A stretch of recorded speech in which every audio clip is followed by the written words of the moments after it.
4 ତାରିଖ ଶନିବାର 4 ତାରିଖ ଶନିବାର ମେଷ ରାଶି ପାଇଁ ବାର ଦୃଷ୍ଟିରୁ ଅସୁବିଧା।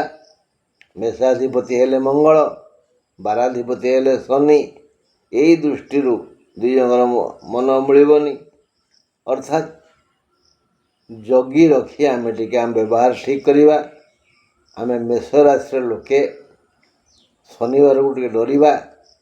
କାଳେ କେଉଁଠି ଭୁଲ ହେଇଗଲା, ଆମର ଚାଲି ଚଳଣି ଭାବ ଆବ ବ୍ୟବହାର ମାର୍ଜିତ ହେବା ଉଚିତ। ଏଇ ଗୋଟେ ସମସ୍ୟା ହେବ, ନହେଲେ ଆଉ କି ସମସ୍ୟା ନାହିଁ। ଆଜି 4 ତାରିଖ ଶନିବାର ଅଶ୍ୱିନ ନକ୍ଷତ୍ର ପାଇଁ ଟିକେ ଅସୁବିଧା। ରାତି 9:35 ପରେ ଅଶ୍ୱିନ ନକ୍ଷତ୍ରଧାରୀ ବ୍ୟକ୍ତିଗଣ ଟିକେ ଅସୁବିଧା ଭୋଗିବେ, ନହେଲେ ଆଉ କିଛି ନାହିଁ।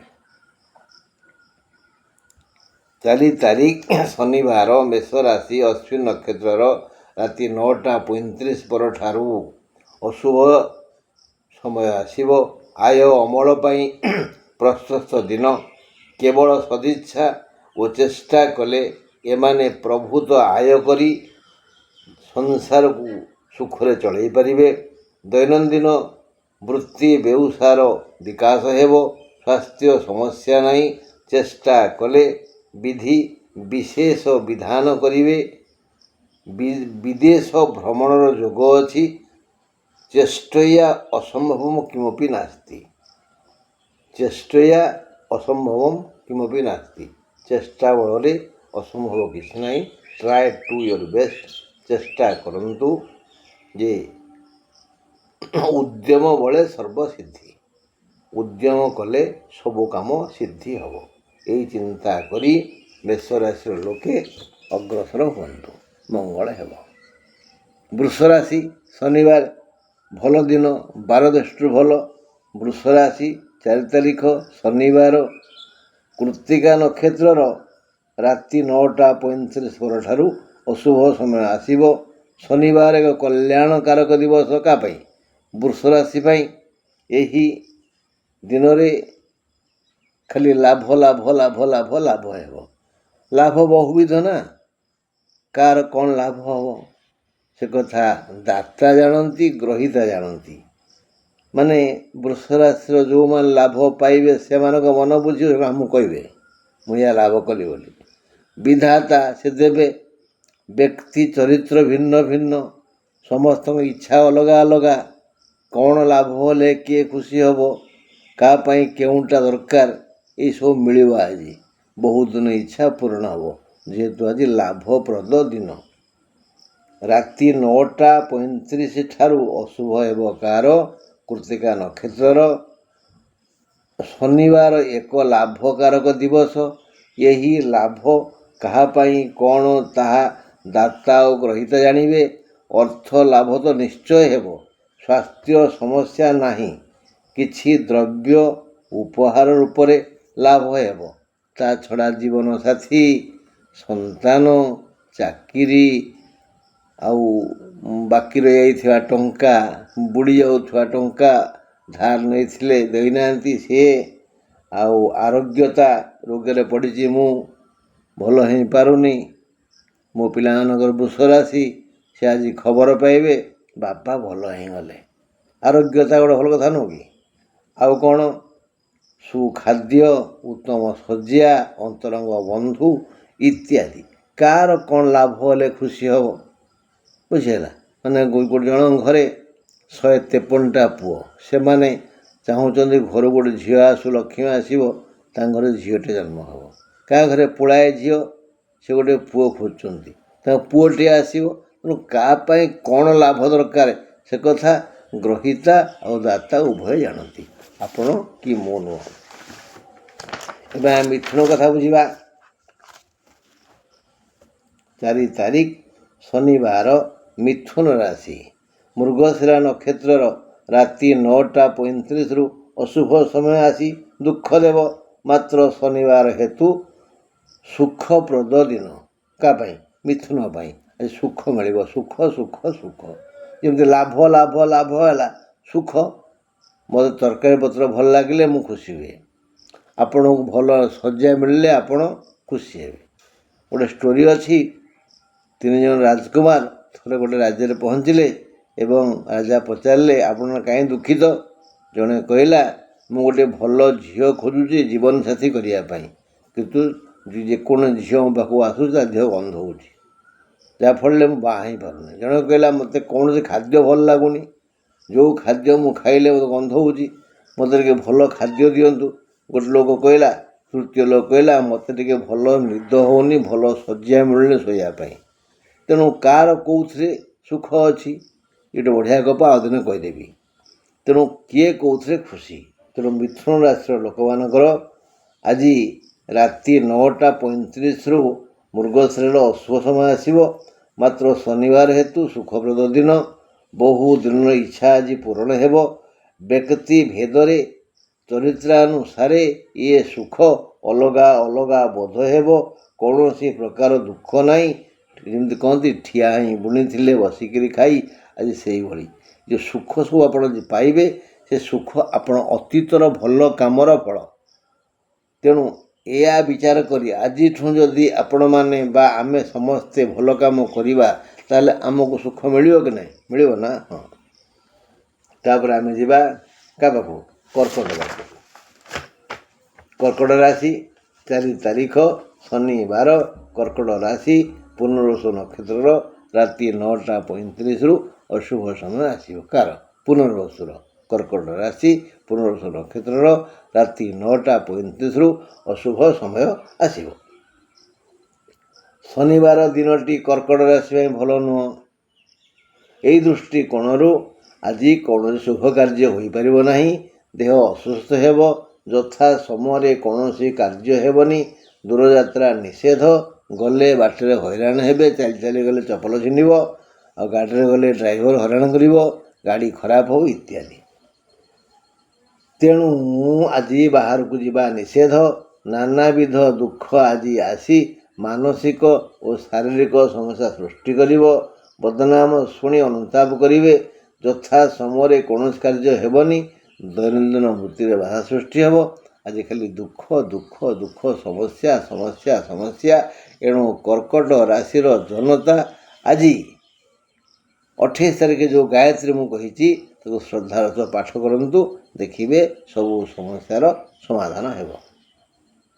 ସିଂହ ରାଶି 4 ତାରିଖ ଶନିବାର, ସିଂହ ରାଶି ମଘା ନକ୍ଷତ୍ରର ରାତି 9:35ରୁ ଅଶୁଭ ସମୟ ଆରମ୍ଭ ହେବ। ଶନିବାର ସିଂହ ରାଶିର ଘାତବାର। ଯେଣୁ ଶନିବାର ଓ ଶନି ଆଉ ରବି, ରବି କିଏ? ସିଂହର ଅଧିପତି, 12 ଅଧିପତି ଶନି, ଏ ଦିହେଁ ହେଲେ ପିତା ପୁତ୍ର। ଏଣୁ ପିତା ପୁତ୍ର ମଧ୍ୟରେ କଥା କଟାକଟି ହୋଇ ମନୋମାଳିନ୍ୟ ହେବ। ଯେଉଁ ପୁଅର ସିଂହ ରାଶି, ସେ ଜାଣିଲା ବାପା କ'ଣ କହୁଛନ୍ତି, ତାକୁ କଷ୍ଟ ଲାଗୁଛି, ସେ ସୁପୁତ୍ର ଯଦି ହେଇଥିବ ବାପାଙ୍କୁ ଜବାବ ଦେବନି ଏବଂ ବାପାଙ୍କର କଥାକୁ ମାନିବାକୁ ବାଧ୍ୟ ହେବ। କାହିଁକି ନା ବାପା ଆଜି ମୋତେ ଏପର୍ଯ୍ୟନ୍ତ ଗଢ଼ି ଆଣିଛନ୍ତି। ତାଙ୍କର ସାହଚର୍ଯ୍ୟ ପାଇ ମୁଁ ଖାଇ ପିଇ ସୁସ୍ଥ ସବଳ ଅଛି। ବାପା କ'ଣ କହିଲେ କହିବେ, କ'ଣ ହେଲା ଏଠୁ? ସୁପୁତ୍ର ଚିନ୍ତା କରେ। ଆଉ ଯେଉଁମାନେ ମୋ ଭଳିଆ କୁପୁତ୍ର, କୁଳାଙ୍ଗାର ପଶୁ, କାହାଙ୍କା ଚୋର ଡକାୟତ, ସେମାନେ ତ ବାପାଙ୍କ ସହ ଯୁକ୍ତି କରିବେ ନା। କ'ଣ ବୁଝିଲେ ମୋ କଥା? ଭଲ ହୁଅନ୍ତୁ। ଭଲ ହେଲେ ସମସ୍ତେ ଭଲ କହିବେ। ଦିନେ କହିଥିଲି, ଆଜି କହୁଛି, ବଡ଼ ହେବା ଭଲ କଥା, ଭଲ ହେବା ସବୁଠୁ ବଡ଼ କଥା। ତେଣୁ ସିଂହ ରାଶିର ସମସ୍ତ ପୁତ୍ର ଆଜି ପିତାଙ୍କ ସହ ଯୁକ୍ତି କରିବେନି। ଆଜି ବା ସେମିତି ଦିନ ଯୁକ୍ତିର ସମୟ ଆସିବ। ଆପଣ ତ ଭଲ ନା, ଆପଣ କାହିଁ ଯୁକ୍ତି କରିବେ? କଥା ବୁଝନ୍ତୁ। ବାପା ଯାହା କହିଲେ ସବୁ ଶୁଣନ୍ତୁ ଆଉ ଚେଷ୍ଟା କରନ୍ତୁ କାର୍ଯ୍ୟକାରୀ କରିବା ପାଇଁ। ଆପଣଙ୍କ ବିବେକାନୁସାରେ ଯଦି ଏଟା କଲେ କ୍ଷତି ହେବ ଘରର ବା କାହାର ବା ସମାଜର, ଆଗେ ହଁ ମାରି ଦିଅନ୍ତୁ। ତାପରେ ସୁରୁଖୁରୁରେ ତାକୁ ବିଚାର କରି ସେ କାମ କରିବେ। ବାପାଙ୍କୁ ଆଘାତ ଦିଅନ୍ତୁନି। ସିଂହ ରାଶି କଥା। ପିତା ପୁତ୍ରରେ କଥା କଟାକଟି ହେବ, ମନୋମାଳିନ୍ୟ ହେବ। ମାତ୍ର ସୁପୁତ୍ର ଏହା କରିବାକୁ ଦେବନି। ନଇଁ ପଡ଼ିବ। ଭଲ ପିଲା ସେ, ଧନାଗମ ଯଥୋଚିତ ହେବ। କେବଳ ବୁଦ୍ଧି ବିବେକ ଖଟାଇ ପାରିଲେ ବହୁତ ଅଧିକା ରୋଜଗାର କରିବେ। ସିଂହ ରାଶି ପାଇଁ ଆଜି ବଢ଼ିଆ ଦିନ, ରୋଜଗାରକାରକ ଦିନ, ଆୟ ଅମଳରେ ବାଧା ନାହିଁ। ତେଣୁ ସିଂହ ରାଶି ମାନେ ଏଇ କଥା କଟାକଟି ଦିଗରେ ମନ ନ ଦେଇ ନିଜ ବୃତ୍ତି ବ୍ୟବସାୟରେ ମନ ଦିଅନ୍ତୁ। ବାପା ଯାହା କହିଲେ କହନ୍ତୁ, ତାଙ୍କୁ ଆଘାତ ଦିଅନ୍ତୁନି। ଏବେ ଆମେ କନ୍ୟା କଥା ବୁଝିବା। 4 ତାରିଖ ଶନିବାର, କନ୍ୟା ରାଶି, ଉତ୍ତର ଫାଲ୍ଗୁନ ନକ୍ଷତ୍ରର ରାତି 9ଟା 35ରୁ ଅଶୁଭ ସମୟ ଆସିବ। ଏମାନେ କନ୍ୟା ରାଶି ଲୋକମାନେ ଆଜି ଦୈନନ୍ଦିନ ବୃତ୍ତିରେ ଧନାଗମ କରିବେ। ମାତ୍ର ଏଠି ଟିକେ କେଁ ଅଛି। ଏମାନେ ଯଦି ବ୍ୟବହାର ମାର୍ଜିତ କରିବେ, ଶୃଙ୍ଖଳିତ ବ୍ୟବହାର କରିବେ ତ ଭଲ। ନହେଲେ ବାହାଦୁର ଦେଖେଇ ଗପିବେ, ମୁଁ ଭାରି ବୁଦ୍ଧିମାନ, ଭାରି ଜ୍ଞାନୀ, ଭାରି ବିବେକୀ, ଭାରି ବିଚାରବନ୍ତ, ବଡ଼ ଚାକିରି କରିଛି, ଭଲ ରୋଜଗାର କରୁଛି, ଏଇ ଅହଙ୍କାର ଆସିଲେ ବସିଯିବ। ଶ୍ରଦ୍ଧା ଶୁଣିକିରି କାଙ୍ଗାଳ ହେଇଯିବେ। ଶ୍ରୋତାଂ ଆଲୋ ସଖୀ, ଆପଣା ମହତ ଆପେ ରଖି, ଭାବି ଚିନ୍ତି ମାପି ଚୁପି କଥାବାର୍ତ୍ତା କରନ୍ତୁ। ଏମାନେ ଆଜି ଦୈନନ୍ଦିନ ଜୀବନରେ ଧନାଗମ କରିବେ। ମାତ୍ର ଯଦି ବ୍ୟବହାର କଳୁଷିତ ହେବେ, ତେବେ ସେ କଳଙ୍କିତ ହୋଇଯିବେ, ଅପମାନ ପାଇବେ, ମନ ଆତଙ୍କିତ ହେବ। କୌଣସି ଅକୁହା ବେଦନା ମନକୁ ଆନ୍ଦୋଳିତ କରିବ। ଦେହ ସୁସ୍ଥ ରହିବ, ମାନେ ମନ ସୁସ୍ଥ ରହିବ ନାହିଁ। ବନ୍ଧୁ, ମୁଁ କହିଥିଲି କାଲି ଉଠିଲା ବେଳେ ଆଗ ହାତ ଦେଖିବେ, ତାପରେ ସେ ମନ୍ତ୍ର ପଢ଼ିବେ। ମାଟିରେ ପାଦ ରଖିଲା ବେଳେ ମନ୍ତ୍ର ପଢ଼ିବେ। ଯେଉଁ ପୁଡ଼ାରେ ନିଶ୍ୱାସ ପ୍ରଶ୍ୱାସ ଠିକ୍ ଯାଉଥିବ, ଭଲ ଯାଉଥିବ, ସେଇ ପାଦ ଆଗ ମାଟି ଛୁଇଁବେ, ହେଲେ ଦିନଟି ଭଲରେ ଯିବ। ଯେଉଁ ପୁଡ଼ାରେ ନିଶ୍ୱାସ ପ୍ରଶ୍ୱାସ ଠିକ୍ ଠାକ୍ ଚାଲିଥିବ, ସେଇ ପାଦଟି ଆଗେ ମାଟି ଛୁଆଇବେ, ତାପରେ କାର୍ଯ୍ୟ ଆରମ୍ଭ କରିବେ। ହେଲା। ପ୍ରଥମେ ଆମେ କ'ଣ କରିବା, ଉଠିଲା ମାତ୍ରେ କିଛି ମହତୀ ନାରୀଙ୍କର ନାମ ସ୍ମରଣ କରିବା। ସେମାନେ କିଏ କିଏ ହେଲେ? ଅହଲ୍ୟା, ଦ୍ରୌପଦୀ, କୁନ୍ତୀ, ତାରା, ମନ୍ଦୋଦରୀ। ଏମାନଙ୍କୁ ଶାସ୍ତ୍ର କହିଛନ୍ତି ଏମାନେ କନ୍ୟା, ଏମାନେ ନାରୀ ନୁହନ୍ତି। ଇଏ ସପ୍ତସତୀ କନ୍ୟା। ଅହଲ୍ୟା, ଦ୍ରୌପଦୀ, କୁନ୍ତୀ, ତାରା, ମନ୍ଦୋଦରୀ ତଥା ପଞ୍ଚ କନ୍ୟା ସ୍ମରେନ୍ ନିତ୍ୟଂ ମହାପାତକ ନାଶନଂ। ଏଇ 5 କନ୍ୟାଙ୍କୁ ସ୍ମରଣ କରି ଆପଣ ଯାତ୍ରା ଆରମ୍ଭ କରନ୍ତୁ, କାର୍ଯ୍ୟ ଆରମ୍ଭ କରନ୍ତୁ। ଦେଖିବେ success is going back side you. ଆପଣଙ୍କର ବିଜୟ ନିଶ୍ଚୟ ହେବ। ସେ ଆପଣଙ୍କୁ ଠେଲି ନେବ। ଶୁଭ କଥା ଏଟା। ତେଣୁ ଭୋରୁ ଉଠି ଏଇ ନାମ ସ୍ମରଣ କରନ୍ତୁ। ଅହଲ୍ୟା, ଦ୍ରୌପଦୀ, କୁନ୍ତୀ, ତାରା, ମନ୍ଦୋଦରୀ ତଥା ପଞ୍ଚ କନ୍ୟା ସ୍ମରଣ ନିତ୍ୟଂ ମହାପାତକ ନାଶନ। ଆମର ଶଇଲା କାହା କଥା ଶଇଲା? ସିଂହ କଥା ଶଇଲା, କନ୍ୟା କଥା ଶଇଲା। ଏବେ ଯିବା ତୁଳା ପାଖକୁ। ଆଚ୍ଛା, ଏପ୍ରିଲ 4 ତାରିଖ ଶନିବାର, ତୁଳାରେ ଶନି ଉଚ୍ଚ। ଆଜି ଶନିବାର, ଏଣୁ ତୁଳା ରାଶିର ଆଜି ଦିଗ୍ବିଜୟ ଯୋଗ। ତୁଳା ରାଶିର ଆଜି ଦିଗ୍ବିଜୟ ଯୋଗ। ଯାହା ଚାହିଁବେ ତାହା କରିବେ। କାହା ଘରେ ନିଆଁ ଲଗାଇଦେବେ, ଆଉ କେଉଁ ରାସ୍ତା ମଝିରେ ଗାତ ଖୋଳିଦେବେ, ଆଉ ପାହାଡ଼କୁ ଟେକି ନେଇଯିବେ। ମୁଁ ଏହା କହିଲି ଗୋଟିଏ ମଣିଷ ପାଇଁ ଯେତିକି ଆବଶ୍ୟକ, ସେମାନେ ସେଇ ବିଷୟରେ ଚିନ୍ତା କରିବେ, ତାଙ୍କୁ ମିଳିବ। ହେଲା।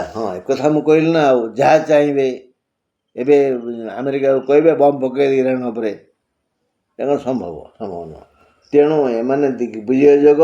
ଏମାନେ ଆଜି କାୟ ମନ ବାକ୍ୟରେ ଧର୍ମାବିଷ୍ଟ ହୋଇ, ହେଇ ଦେଖିଛ କିଏ କ'ଣ ଲେଖା ହେଲା? ଧର୍ମାବିଷ୍ଟ ହୋଇ ସ୍ୱକର୍ତ୍ତବ୍ୟ ପ୍ରତି ଆଗ୍ରହ ପ୍ରକାଶ କରି କର୍ମ କରନ୍ତି, ତେବେ ଧନ ଲକ୍ଷ୍ମୀଙ୍କ କରୁଣା ଅବଶ୍ୟ ଲାଭ କରିବେ। ଏଇ ତୁଳା ରାଶିର ଲୋକମାନେ ଆଜି ଶ୍ରଦ୍ଧାରେ, ପ୍ରେମରେ, ଆଦରରେ, ଆଗ୍ରହରେ ଯଦି କର୍ମ କରିବେ, ସେ କର୍ମର ଫଳ ତାଙ୍କୁ ବହୁ ଗୁଣରେ ମିଳିବ। ଧନଲକ୍ଷ୍ମୀ ପ୍ରସନ୍ନ ହେବେ। ହେଲା। ତାଙ୍କୁ ଲକ୍ଷ୍ମୀ ଦେବୀଙ୍କର କରୁଣା ଅବଶ୍ୟ ଲାଭ କରିବେ। ଏହି ରାଶିର ଯୁବ ଶ୍ରେଣୀକୁ ନୂତନ ରୋଜଗାର ପନ୍ଥା ମିଳିଯିବ। ଯେଉଁମାନେ ଆଶାୟୀ ଚାହିଁଛନ୍ତି, ଇଣ୍ଟରଭ୍ୟୁ ଦେଇଛନ୍ତି ବା ଆଜି କ'ଣ ଯୋଗ ଗୋଟିଏ ଆସି ପହଞ୍ଚିବ, ତାଙ୍କୁ ନୂଆ ଚାକିରି ମିଳିଯିବ। ବିଶେଷତଃ ସ୍ୱାତୀ ନକ୍ଷତ୍ରଧାରୀ ଜନତା, ତୁଳା ରାଶି, ସ୍ୱାତୀ ନକ୍ଷତ୍ର, ଏହି ଲୋକମାନଙ୍କର ଆଜି ସମସ୍ତ ପ୍ରକାର ମଙ୍ଗଳ ହେବ। ଏମାନେ ବିଶେଷ ଉପକୃତ ହେବେ। ମାତ୍ର ଚିତ୍ରା ନକ୍ଷତ୍ରଧାରୀ ତୁଳାରାଶି ଜନତାଙ୍କ ପାଇଁ ରାତି 9:35 ପରଠାରୁ ଅଶୁଭ ସମୟ ଆସିବ। ତୁଳା କଥା ହେଲା। ଏବେ ଜାଣିଲେ କେଉଁ ମୁଁ କ'ଣ କହିଲି? ତୁଳାରେ ଶନି ଉଚ୍ଚ। ଯାହା ଜାତକରେ ଶନି ତୁଳାରେ ଥିବେ ତାକୁ କ'ଣ ମିଳିବ ଦେଖିବା। ଶନି ଯଦି ଜାତକରେ ତୁଳାରେ ଅଛନ୍ତି, ତେବେ ସେ ଯେଉଁ ଘରର ମାଲିକ, ସେ ଘରର ଖୁବ୍ ଉନ୍ନତି ହେବ। ଜାତକରେ ତୁଳାରେ ଶନି ଅଛନ୍ତି, ଦେଖିବା ଏ ଶନି ଜାତକର କେଉଁ ଘରର ମାଲିକ, ସେ ଘରର ବିଶେଷ ଉନ୍ନତି ହେବ। କେବେ? ଶନିଙ୍କର ଅନ୍ତର୍ଦଶାରେ। ଅନ୍ତର୍ଦଶା କେବେ ଆସିବ ନା 9ଟି ଗ୍ରହଙ୍କର ଯେଉଁ ଅନ୍ତର୍ଦଶା, ସବୁ ମହାଦଶାରେ ଶନିଙ୍କର ଅନ୍ତର୍ଦଶା ଆସିବ ଆଉ ସେହି ସମୟରେ ବିକାଶ ହେବ। ଶନିଙ୍କ ଅନ୍ତର୍ଦଶାରେ ମନେ ରଖନ୍ତୁ 9 ଗ୍ରହଙ୍କର ମହାଦଶାରେ ଶନିଙ୍କର ଅନ୍ତର୍ଦଶା ଆସିଥାଏ। ହେଲେ ମଙ୍ଗଳଙ୍କ ଦଶାରେ ଶନି ଅନ୍ତର ଆସିଲେ ଫଳ ବଡ଼ ମନ୍ଦ ହେବ। ମଙ୍ଗଳଙ୍କ ବ୍ୟତୀତ ରବି, ଚନ୍ଦ୍ର, ବୁଧ, ଗୁରୁ, ଶୁକ୍ର, ଶନି, ରାହୁ, କେତୁ, ଏ 8ଟି ଗ୍ରହଙ୍କର ଅନ୍ତର୍ଦଶାରେ ମହାଦଶାରେ ଶନି ଅନ୍ତର ପଡ଼ିଲେ ଭଲ ଫଳ ମିଳିବ। କିନ୍ତୁ ମଙ୍ଗଳଙ୍କ ଦଶାରେ ଯେତେବେଳେ ଶନି ଅନ୍ତର ଆସିବ, ସେତେବେଳେ ମନ୍ଦ ଫଳ ମିଳିବ। ମନେ ରଖନ୍ତୁ। ଏପ୍ରିଲ 4 ତାରିଖ ଶନିବାର। ଆଜି ସୂର୍ଯ୍ୟୋଦୟ କଥା ଜାଣିବାନି। ଆଜି ସୂର୍ଯ୍ୟ ଉଦୟ ହେବେ 5:39 ପରେ। 4 ତାରିଖ ଶନିବାର ସୂର୍ଯ୍ୟ ଉଦୟ ହେବେ 5:39 ପରେ। ଶୁଣିବା ବିଛା ରାଶି କଥା। 4 ତାରିଖ ଶନିବାର ବିଛା ରାଶି ବିଶାଖା ନକ୍ଷତ୍ରର ରାତି 9:35 ପରଠାରୁ ଅଶୁଭ ସମୟ ଆସିବ। ଶନିବାର ବ୍ୟୟ ଅଧିକ ହେବ, ଦେହ ଅସୁସ୍ଥ ହେବ, ବନ୍ଧୁଙ୍କ ସହ ମନମାଳିନ୍ୟ ହେବ। ଦିନଟି ଅଶୁଭ, ପୁଣି ଶନିବାର, ଏଣୁ ଜଗି ରଖି ନ ଚଳିଲେ ବଡ଼ ଅସୁବିଧା ହେବ। ଦୂରଯାତ୍ରା ନିଷେଧ। ଯଥା ସମୟରେ ଯୋଜନା ବିଗିଡ଼ିଯିବ। ବିଛାଙ୍କର ଆଜି ଆଦୌ ଭଲ ନୁହଁ। 28 ତାରିଖରେ ଯେଉଁ ଗାୟତ୍ରୀ ମୁଁ ପାଠ କରିଛି, ତାଙ୍କର ରାଶି ପାଖରେ ସେଇ ଦେବତାଙ୍କ ଗାୟତ୍ରୀ ପାଠ କରନ୍ତୁ, ମଙ୍ଗଳ ହେବ। ସେମାନେ ଆଜି ଜଗି ରଖି ଯଦି ନ ଚଳିବେ, ତେବେ ହଇରାଣ ହେଇଯିବେ। ହଁ, ଆଜି ବିଛା ରାଶି ପାଇଁ ଭଲ ଦିନ ନୁହଁ। ଆଜି 4 ତାରିଖ ଶନିବାର। ସୂର୍ଯ୍ୟ ଉଦୟ କାହାଣୀ ଶୁଣିଲେ 5:39 ପରେ। ସୂର୍ଯ୍ୟ ଅସ୍ତ ହେବେ ଠିକ୍ 6ଟାରେ। ଶନିବାର ଦିନ ସୂର୍ଯ୍ୟ ଅସ୍ତ ହେବେ ଠିକ୍ 6ଟାରେ। ତା ପୂର୍ବରୁ ଆମେ ଆମର କାର୍ଯ୍ୟ ବା ପ୍ରସ୍ତୁତିକରଣ ସାରି ଦେଇଥିବା। ଧନୁରାଶି 4 ତାରିଖ ଶନିବାର। ଧନୁ ରାଶି ମୂଳା ନକ୍ଷତ୍ରର ରାତି 9:35 ଠାରୁ ସତର୍କ ରହିବା ଉଚିତ। ଶନିବାର ବନ୍ଧୁ ସହଯୋଗ ମିଳିବ। ଏତଦ୍ୱାରା ଆପଣ ଉପକୃତ ହେବେ। ଆୟ ଅମଳ ପାଇଁ ଦିନଟି ବହୁ ଦିଗରୁ ଭଲ। ଏଣୁ ଶ୍ରଦ୍ଧାଳୁ ବ୍ୟକ୍ତି ଆଗ୍ରହର ସହିତ ନିଜର ଦୈନନ୍ଦିନ କର୍ମ ପ୍ରତି ସଚେତନ ହେଲେ ସମୁଚିତ କର୍ମ କଲେ ଯଥେଷ୍ଟ ବେଶୀ ରୋଜଗାର କରିପାରିବେ। ଶାରୀରିକ ସମସ୍ୟା ନାହିଁ। ମାନେ ଧନୁରାଶିର ଆଜି ବଢ଼ିଆ ଦିନ। ସେମାନେ ଖାଲି ଚେଷ୍ଟା କରିବେ। ଚେଷ୍ଟା ଆଉ ସେମିତି ମୋ ଭଳିଆ ଚେଷ୍ଟା କଲେ ହେବନି। ପୁରା ଚେଷ୍ଟା। ଗଲେ ପଛେ ଯାହୁ ଯିବ, ଯାହା ହେବ ଦେଖାଯିବ। ଗଲେ ପଛେ ଯାଉ ଯିବ, ଯାହା ହେବ ଦେଖାଯିବ। ଗିରି ଶିଖେ ଲୟ ରଖି ଚାଲିବି ମୁକର। ଏଇଭଳି ଏକ ଦୃଢ଼ ପ୍ରତିଜ୍ଞ ହୋଇ କର୍ମ ପ୍ରତି ସଚେତନ ହୋଇ ଯଦି କର୍ମ କରିବେ, ତାଙ୍କ ପଇସା କିଏ ଖାଇବ? ମାନେ ଏତେ ବଳିଯିବ। ତେଣୁ ଧନୁରାଶି ଲୋକମାନେ ଆଜି ଶ୍ରଦ୍ଧାର ସହିତ, ଆଦରର ସହିତ, ଆଗ୍ରହର ସହିତ ନିଜ କର୍ମ କରନ୍ତୁ। ବିଶେଷ ମଙ୍ଗଳ ହେବ। ବାସ୍। ଶନି ଯଦି ତୁଳାରେ ଥିବେ, ଆଲୋଚନା କଲେ ନା, ଶନି ଯଦି ତୁଳାରେ ଥାଆନ୍ତି ଶନିଙ୍କର ସମସ୍ତ ଦୁର୍ଗୁଣ ବ୍ୟକ୍ତିଠାରେ ପରିପ୍ରକାଶ ହୋଇଥାଏ। ଶନି ଯେଉଁ ଗ୍ରହ ଉଚ୍ଚରେ ଥାଆନ୍ତି ସେ ବ୍ୟକ୍ତିକୁ ତାଙ୍କର ଦୁର୍ଗୁଣରେ ବିଭୂଷିତ କରିଦିଅନ୍ତି। ଶନି ଯାହା ଜାତକରେ ତୁଳାରେ ଶନିଙ୍କର ଯେତେ ଦୁର୍ଗୁଣ ଅଛି ସେ ବ୍ୟକ୍ତିଠାରେ ସେ ଦୁର୍ଗୁଣ ପ୍ରକାଶ ପାଏ। ଶନିଙ୍କର ପ୍ରଥମ ଦୁର୍ଗୁଣ ହେଲା ସେ ତାଙ୍କର ବାପା ରବିଙ୍କ ସହିତ ଝଗଡ଼ା କରନ୍ତି, ତାଙ୍କୁ ଘୃଣା କରନ୍ତି, ଅନାଦର କରନ୍ତି। ତେଣୁ ଯାହା ଜାତକରେ ତୁଳାରେ ଶନି ତାଙ୍କର ପିତା ପୁତ୍ରରେ ପଡ଼େନି, ଆଉ ସେଇ ଅଯୋଗ୍ୟ ପୁତ୍ର ପିତାଙ୍କ ସହିତ ମାଡ଼ଗୋଳ ପର୍ଯ୍ୟନ୍ତ କଥା ନେଇଯାଏ, ସୋଧାସୋଧି କରେ, ମଦ୍ୟପାନ କରେ। ଶନିଙ୍କର ଏ ଗୋଟେ ବଡ଼ ଦୋଷ ଯେ ନିଜ ପିତାଙ୍କୁ ସେ ଆଦର କରନ୍ତି ନାହିଁ। ଯଦି ଶନି ତୁଳାରେ ଥାଆନ୍ତି ଶନିଙ୍କର ସମସ୍ତ ଦୁର୍ଗୁଣ ବ୍ୟକ୍ତିଠାରେ ପରିପ୍ରକାଶ ହୁଏ। ଏହି ଶନି ଯଦି ଅଷ୍ଟମସ୍ଥ, ତୁଳାରେ ଅଛନ୍ତି ଅଷ୍ଟମ ଘର ସେଟା, ଅଷ୍ଟମସ୍ଥ ତେବେ କ'ଣ ହେବ ନା ଦେହ ପ୍ରାୟ ଅସୁସ୍ଥ ହେବ।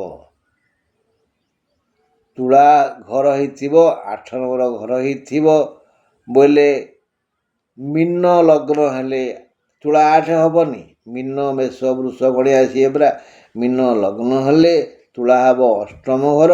ସେ ଅଷ୍ଟମ ଘରେ ଯଦି ଶନି ଅଛନ୍ତି ଜାଣନ୍ତୁ ଦେହ ମୁଣ୍ଡ ପ୍ରାୟ ଖରାପ ହେବ। ଆଉ ଯଦି ସତରେ ଅଷ୍ଟମରେ ଅଛନ୍ତି, ତୁଳା ଘର ହେଇଛି, ତେବେ ଏ ବ୍ୟକ୍ତି ଅସୁସ୍ଥ ହେବାର ଆଉ ଗୋଟିଏ କାରଣ ହେଲା ତା ଉପରେ ତା ପିତାଙ୍କର ଅଭିଶାପ ପଡ଼ିବ। ପିତାଙ୍କ ସାଙ୍ଗରେ ଝଗଡ଼ା କଲେ କେଉଁ ଚଣ୍ଡାଳ ଦୟା କରିବ? ପିତା ସ୍ୱର୍ଗ ପିତା ଧର୍ମ ପିତା ହିଁ ପରମ ତପ ପିତରି ପ୍ରୀତିମା ତନ୍ନେ ପ୍ରିୟନ୍ତେ ସର୍ବଦେବତା। ବାପା ହିଁ ସ୍ୱର୍ଗ, ସ୍ୱର୍ଗ କେହି ଦେଖିନାହାନ୍ତି। ଆମ 14 ପୁରୁଷ ଗଲାଣି ଆସିକିରି କେହି ସ୍ୱର୍ଗ ଦେଖିନାହାନ୍ତି। ବାପା ହିଁ ସ୍ୱର୍ଗ, ପିତା ଧର୍ମ, କେହି ଧର୍ମକୁ ଦେଖିନାହାନ୍ତି। ତେଣୁ ଚଳନ୍ତି ଦେବତା ବାପା, ତେଣୁ ପିତା ସ୍ୱର୍ଗ। ଜ୍ଞାନୀ କହିଲେ, ମୁଁ କିଛି କହୁନି, କ'ଣ କହିଲେ? ପିତା ହିଁ ସ୍ୱର୍ଗ, ପିତା ହିଁ ଧର୍ମ, ପିତା ସ୍ୱର୍ଗ ପିତା ଧର୍ମ, ପିତା ହିଁ ପରମ ତପ। ଆମେ ଖାଲି ପିତାଙ୍କୁ ବାପାଙ୍କୁ ଖୁସି କରିବା ହେଲେ ବାସ୍ ସବୁ ମିଳିଯିବ। ସ୍ୱର୍ଗ ମିଳିଯିବ, ଧର୍ମ ମିଳିଯିବ, ତପ ମିଳିଯିବ। ପିତା ସ୍ୱର୍ଗ ପିତା ଧର୍ମ ପିତା ହିଁ ପରମ ତପ ପିତରି ପ୍ରୀତିମାତ୍ପନ୍ନେ। ଯେଉଁ ପୁଅ ଉପରେ ବାପା ଖୁସି ତାର ସର୍ବାଙ୍ଗୀନ ମଙ୍ଗଳ ହେବ, ସର୍ବାଙ୍ଗୀନ ମଙ୍ଗଳ, ସବୁ ଦିଗରୁ ସୁଖ ମିଳିବ। ତେଣୁ ହେ ବିଜ୍ଞ ସନ୍ତାନଗଣ ପିତାଙ୍କୁ ଆଦର କରନ୍ତୁ, ପିତାଙ୍କର ସେବା କରନ୍ତୁ, ପିତାଙ୍କୁ ଆନନ୍ଦ ଦିଅନ୍ତୁ। ତାଙ୍କ ଓଠରୁ କଥା ବାହାରିବା ମାତ୍ରେ ନଇଁ ପଡ଼ି ପାଳନ କରନ୍ତୁ, ଜୟ ହେବ। ଏବେ ପଢ଼ିବା ମକର ରାଶି କଥା। ମକର ରାଶି 4 ତାରିଖ ଶନିବାର ଉତ୍ତରାଷାଢ଼ା ନକ୍ଷତ୍ରର ରାତି 9:35 ପରଠାରୁ ସତର୍କ ରହିବା ବିଧେୟ। ଶନିବାର ହେତୁ ବଡ଼ ବଡ଼ ଚିନ୍ତା ମୁଣ୍ଡକୁ ଆସିବ। ଶନିଟା ହେଉଛି, ମକର ହେଉଛି ଶନିଙ୍କ ଘର ନା, ଏଣୁ ଆଜି ମକର ରାଶିଆ ମାନଙ୍କର ମୁଣ୍ଡ ବଡ଼ ବଡ଼ ଚିନ୍ତା କରିବ, ମୁଣ୍ଡକୁ ବଡ଼ ବଡ଼ ଚିନ୍ତା ଆସିବ। ଚାକିରି କରିଥିଲେ ପ୍ରମୋସନ୍ ହେବ, ମାନେ ପଦୋନ୍ନତି। ଓଡ଼ିଆ 4 ତାରିଖ ଏମାନେ ସ୍ୱକର୍ମ ପ୍ରତି ସଚେତନ ରହିବେ, ଭଲ କର୍ମ କରି ପ୍ରଶଂସନୀୟ ହେବେ, ଦେହ ସୁସ୍ଥ ରହିବ। ଆୟ ଅମଳ ପାଇଁ ଏକ ପ୍ରଶସ୍ତ ଦିନ, ବହୁ ଦିନର ଇଚ୍ଛା ଆଜି ପୂରଣ ହେବ। ଏକ ମଙ୍ଗଳକାରକ ଦିନ ଶନିବାର ହେତୁ ମକର ରାଶି ପାଇଁ ଦିନଟି ସବୁ ଦିଗରୁ ଶୁଭ। ତେଣୁ ସେମାନେ ଆଜି ନିଜେ ସୁଖରେ ରହିବେ, ଅନ୍ୟମାନଙ୍କୁ ମଧ୍ୟ ସୁଖୀ କରିବେ। ଆଜି ଆମେ ଦେଖିବା ଶନି ଯଦି ତୁଳାରେ ଅଷ୍ଟମରେ ଥାଆନ୍ତି ଆଉ ସେ ମଙ୍ଗଳଙ୍କ ଦୃଷ୍ଟିରେ ଥାଆନ୍ତି। ମଙ୍ଗଳ ହେଲେ ଶନିଙ୍କର ପରମ ଶତ୍ରୁ। ଜାତକରେ ଯଦି ତୁଳାରେ ଶନି ଅଛନ୍ତି, ସେ ଘର ଅଷ୍ଟମ ହୋଇଛି, ତାକୁ ମଙ୍ଗଳ ଦେଖୁଛନ୍ତି, ତେବେ ବିଭିନ୍ନ ରୂପରେ ବିବିଧ ଦୁଃଖ ପାଖେ ପାଖେ ରହିବ। ସେ ବ୍ୟକ୍ତି ଖୁସି ହେବନି ଯେ ମୋର ଉଚ୍ଚରେ ଶନି ଅଛି, ହେଲେ ତା ପାଇଁ ସୁଖ ଜମା ନାହିଁ। ତାକୁ ଶାରୀରିକ ଯନ୍ତ୍ରଣା, ମାନସିକ ଯନ୍ତ୍ରଣା, ପାରିବାରିକ କୌଳିକ ମୌଳିକ ଆର୍ଥିକ ବୌଦ୍ଧିକ ସବୁ ଦୁଃଖ ଆକ୍ରମଣ କରିବେ, କେବେ ବି ଶାନ୍ତି ସେ ପାଇବନି। ଯଦି ମଙ୍ଗଳ ଦେଖୁଥାନ୍ତି, ଅଷ୍ଟମଙ୍କର ହେଇଥିବ ତାକୁ ମଙ୍ଗଳ ଦେଖୁଥାନ୍ତି। ଶନି ଯଦି ତୁଳାରେ ଅଷ୍ଟମରେ ଥାନ୍ତି ଆଉ ସେ ମଙ୍ଗଳଙ୍କ ଦୃଷ୍ଟିରେ ଥାନ୍ତି, ତେବେ ବିଭିନ୍ନ ରୂପରେ ବିବିଧ ଦୁଃଖ ପାଖେ ପାଖେ ରହିବ। ସେ ଶନି ତୃତୀୟ ବା ଷଷ୍ଠାଧିପତି ଆଉ ଏକାଦଶରେ ଥାନ୍ତି, ତେବେ ମଙ୍ଗଳଙ୍କ ଦୃଷ୍ଟିରେ ସେ ପ୍ରଭାବିତ ହେବେନି। ଅଷ୍ଟମରେ ଅଛନ୍ତି କିନ୍ତୁ ସେ ତୃତୀୟ ବା ଷଷ୍ଠ ବା ଏକାଦଶର ମାଲିକ ଅଛନ୍ତି ଅଷ୍ଟମରେ, ତେଣୁ ମଙ୍ଗଳଙ୍କ ଦୃଷ୍ଟିରେ ସେ ପ୍ରଭାବିତ ହେବେନି।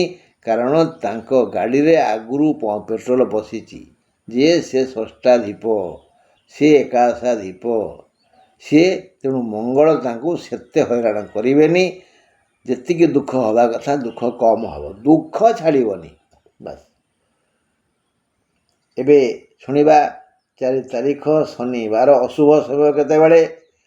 ସକାଳ 8ଟା 41ରୁ 10ଟା 15 ଯାଏ ଅଶୁଭ ସମୟ। ଶନିବାର ଅଶୁଭ ସମୟ। ସେ ସମୟରେ କୌଣସି ଯାତ୍ରା କରିବେନି, ଶୁଭ କାର୍ଯ୍ୟ ଆରମ୍ଭ କରିବେନି, କୁଆଡ଼େ ଯିବେନି। ସକାଳ 8ଟା 41ରୁ 10ଟା 15 ଯାଏ। ଏବେ କୁମ୍ଭ କଥା ଆଲୋଚନା କରିବା। 4 ତାରିଖ ଶନିବାର, କୁମ୍ଭ ରାଶି, ଧନିଷ୍ଠା ନକ୍ଷତ୍ରର, ରାତି 9ଟା 35ରୁ ମନ୍ଦ ସମୟ ଆସିବ। ଶନିବାର ସମ୍ମାନିତ ହେବେ, ଆଦର ମମତା ପାଇବେ। ଯଦି ବ୍ୟବସାୟରେ ବ୍ୟତିକ୍ରମ କରିବେ, ତେବେ ଜାଣନ୍ତୁ ଆପଣଙ୍କୁ ସମସ୍ତେ ଅନାଦର କରିବେ। ଆପଣ ବ୍ୟବହାରରେ ବ୍ୟତିକ୍ରମ କଲେ ଓଲଟା ଫଳ ପାଇବେ। ଭଲ ଦିନ, ଖାଲି ଆମେ ଜଗିଛୁ ଆପଣଙ୍କୁ। ଆପଣ ବ୍ୟବହାର କେତେ ମଧୁମୟ ହେବ। ଆପଣଙ୍କର ଆପଣ କୁମ୍ଭ ରାଶି ନା, ଯଦି ଆପଣ ବ୍ୟବହାର ଠିକ୍ଠାକ୍ କରିବେ, ତାହେଲେ ଆମେ ଆପଣଙ୍କୁ ଆଦର କରିବୁ, ସ୍ନେହ କରିବୁ, ମମତା ଦେବୁ, ସମ୍ମାନିତ କରିବୁ, ପ୍ରଣାମ କରିବୁ। ଯଦି ବ୍ୟବହାର ଟିକେ ହେଇଗଲା ବଙ୍କା ଟଙ୍କା, ତାହେଲେ ମୁଥ ମାରିବୁ ମୁହଁରେ। ସାବଧାନ, ସାବଧାନ। ତେଣୁ କୁମ୍ଭ ରାଶିର ଲୋକେ ଜଗି ରଖି ଭାବି ଚିନ୍ତି କଥାବାର୍ତ୍ତା କରନ୍ତୁ, ବ୍ୟବହାର ମାର୍ଜିତ କରନ୍ତୁ। ମାନେ ଜନତାଙ୍କର ମନ ବିଗିଡ଼ିଯିବ। ବ୍ୟବହାର କରିବେ ଭଲ ତ ପାଇବେ ଭଲ, ନହେଲେ ଅପମାନିତ ହେବେ। ଦେହ ମୁଣ୍ଡ ସୁସ୍ଥ ରହିବ। ଦୈନିକ ବୃତ୍ତିରେ ବ୍ୟତିକ୍ରମ ହେବ। ଆୟ ଅମଳରେ ବାଧା ହେବ। ସବୁ କେବଳ ଆଜି କୁମ୍ଭ ରାଶିର ଜନତାଙ୍କର ବ୍ୟବହାରକୁ ଜଗିଛି। ଯଦି ବ୍ୟବହାର ଠିକ୍ଠାକ୍, ସବୁ ଠିକ୍ଠାକ୍। ମୀନ ରାଶି। ମୀନ ରାଶି 4 ତାରିଖ ଶନିବାର, ପୂର୍ବ ଭାଦ୍ର ନକ୍ଷତ୍ରର, ରାତି 9ଟା 35ଠାରୁ ଅଶୁଭ ସମୟ ଆସିବ। ଦିନଟି ଆଦୌ ଶୁଭ ନୁହେଁ। ଦୂରଯାତ୍ରା ନିଷେଧ। ପୁରୁଣା ରୋଗ ଥିଲେ ସେ ଅଧିକ ଯନ୍ତ୍ରଣା ଦେବ, ବଡ଼ ହଇରାଣ କରିବ। ମୀନର ଜନ୍ମ ଶନି, ସାଡ଼େ ଜନ୍ମ ଶନି। ଏବେ ଆଜି ଶନିବାର, ଏଇ ଦୃଷ୍ଟି କୋଣରୁ ଆଜି ଟିକେ ଜଗି ରଖି ବ୍ୟବହାର କରନ୍ତୁ। ହସନ୍ତୁ, ମନ ଖୋଲା ହସନ୍ତୁ। କୌଣସି ଉପରକୁ ଛାତ ଉପରୁ ପଳାଇ ଯାଆନ୍ତୁ, ପଡ଼ିଆକୁ ପଳାଇ ଯାଆନ୍ତୁ, ଜୋରରେ ହସନ୍ତୁ, ତାଳି ମାରନ୍ତୁ, ବୋଇଲେ ଏଇ ଶନି ସନ୍ତୁଷ୍ଟ ହେଇଯିବେ। ଯିଏ ଜୋରରେ ହସେ, ତାଳି ମାରେ, ଆଉ ମନ ଖୁସିରେ ରହିବା ପାଇଁ ଚେଷ୍ଟା କରେ, ଦର୍ପଣ ବାରମ୍ବାର ଦେଖେ, ତାକୁ ଶନି ହଇରାଣ କରନ୍ତିନି। ଗୋଟେ ବଢ଼ିଆ କଥା ଏଟା। ଖୋଲା ହୃଦୟରେ ହସନ୍ତୁ ଆଉ ତାଳି ମାରନ୍ତୁ। ବନ୍ଧୁ, ଆଜି ଏତିକି ରହିଲି। ନମସ୍କାର।